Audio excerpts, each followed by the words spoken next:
মঙ্গলবার বিকেল ৫টা। আকাশ ছেয়ে যায় গোধূলি রঙে, সূর্যের লাল আভায় যেন রঙিন হয়ে ওঠে শীতল সাগর। কিছুক্ষণ পরে সাগরের তলে হারিয়ে যায় সূর্য।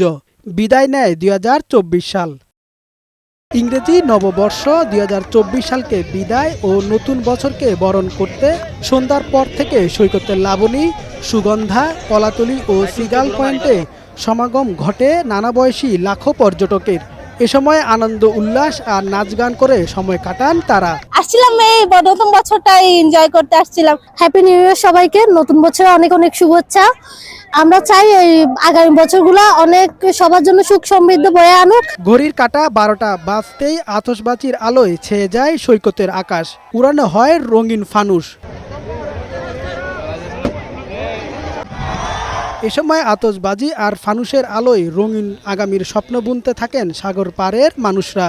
সবাই প্রত্যাশা করবে যে নতুন বর্ষে আমরা খুব ভালো কিছু পাবো ইন্টারিম গভর্নমেন্টের কাছ থেকে। আমরা প্রধানত এখানে আসছি নতুন বছর উদযাপন করার জন্য।